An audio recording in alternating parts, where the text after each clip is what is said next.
L'actualité européenne et internationale est très forte, elle occupe beaucoup l'actualité, mais elle aura sans doute une incidence d'ailleurs sur les élections régionales en France dont on ne parle plus beaucoup. Et je voudrais qu'on en parle ce matin avec Danielle Simonet, qui est une élue de la région parisienne, de Paris, et qui représente le parti de gauche.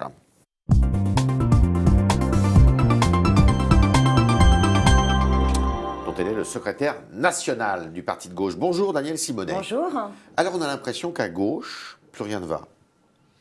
Tout le monde est dans son coin, tout le monde fait des propositions, mais c'est la guerre des chefs, plus que jamais. Ah non, au contraire. Ah bon ? Je pense qu'à gauche, on est dans une période des clarifications. Ah. On est dans une période des clarifications. Période vous avez de évidemment clarification. le Parti socialiste poursuivi et accélère son cap libéral. Avec les déclarations donc ce n'est plus un parti socialiste. Quel est le rapport avec le socialisme quand vous voulez remettre en cause les 35 heures, quand vous généralisez le travail du dimanche, quand ça, vous êtes incapable de prendre en compte l'urgence écologique et que vous continuez dans la fuite en avant sur le nucléaire, voilà.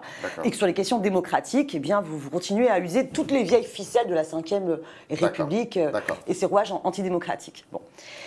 Mais là, on est dans une situation où, dès les régionales de 2015, et c'est ce que nous proposons au niveau du parti de gauche, nous pourrions faire la démonstration à la fois... Il y a une politique alternative ? Qu'il y a une politique alternative, qui a la possibilité de créer à la fois une dynamique inédite de mouvements citoyens, de rassemblements citoyens.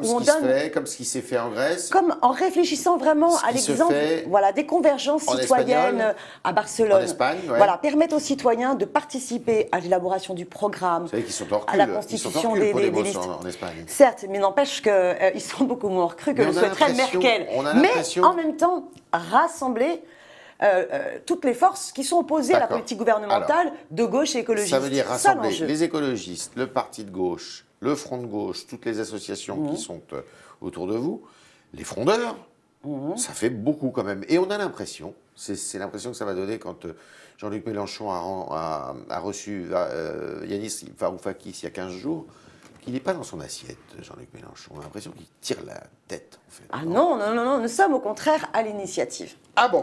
Nous sommes à l'initiative, justement, sur ces questions internationales.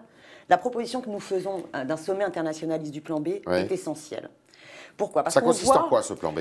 Ce que l'on constate, c'est que les institutions européennes, qui sont totalement adossées finalement à l'Euromark, aux intérêts non pas de l'Allemagne, mais de la classe dominante allemande, eh bien, nous conduisent dans un mur, parce que leur politique ultralibérale conduisent l'ensemble des pays de la zone euro à être dans une situation de logique de récession. Donc, il faut permettre vraiment au peuple de pouvoir reprendre leur souveraineté. Regardez, le peuple grec a refusé par référendum l'énième mémorandum que lui imposaient non seulement les institutions européennes, mais aussi Mme Merkel et M. Hollande.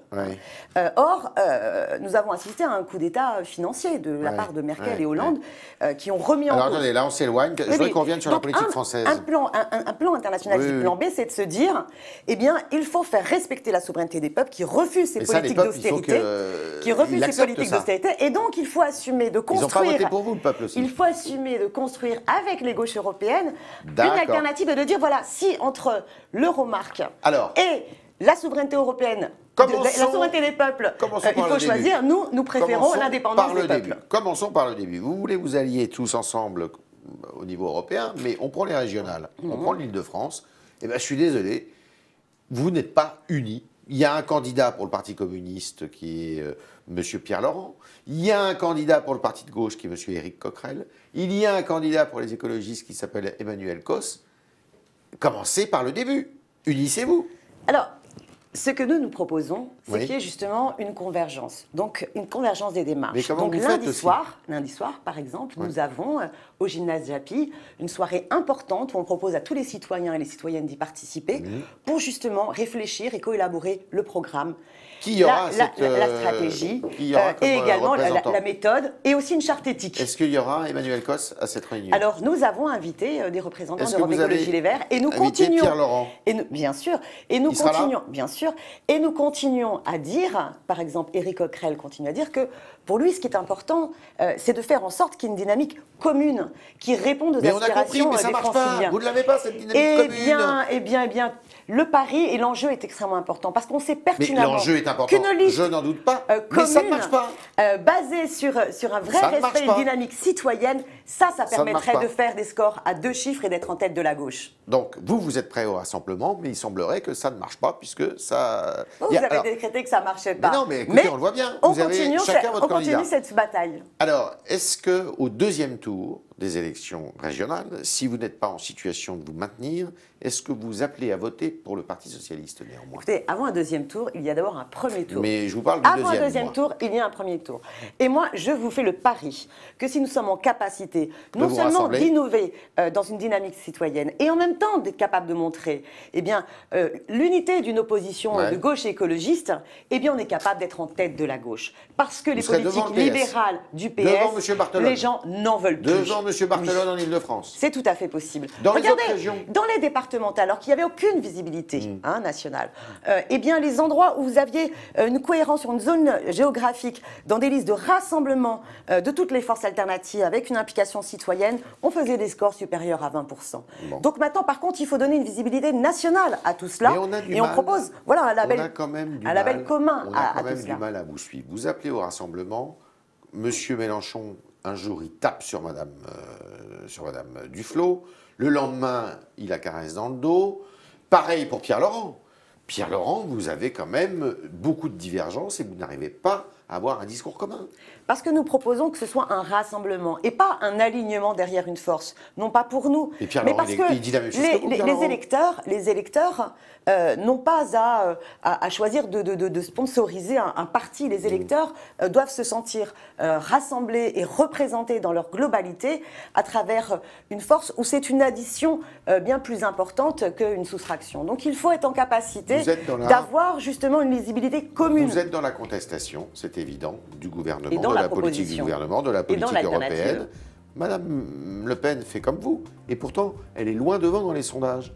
Comment vous expliquez votre relative inexistence dans les sondages? Non. Madame Le Pen, d'abord, elle soutient les politiques d'austérité comme le PS et l'UMP. Madame Le Pen est pour le respect, elle a dit qu'elle était pour le respect de la règle des 3%. Elle est pour que la Grèce, par exemple, rembourse sa dette. Donc finalement, elle est dans le même carcan libéral. En plus de cela, elle est dans une logique complètement xénophobe. Or, je pense qu'il y a une prise de conscience dans ce pays de l'enjeu d'être solidaire et de respecter la question du droit d'asile. Donc la bataille culturelle qui est à mener contre Marine Le Pen se poursuit et en aucun cas elle n'a gagné la bataille. C'est un adversaire politique pour vous? On n'a pas l'impression, parce qu'en Nord-Pas-de-Calais, Picardie et en PACA, vous devriez vous allier aux socialistes si vous vouliez faire barrage. Or là, en vous séparant des socialistes et en n'appelant pas à voter au deuxième tour pour les socialistes, vous allez faire sans doute le jeu de Mme Le Pen. C'est l'inverse.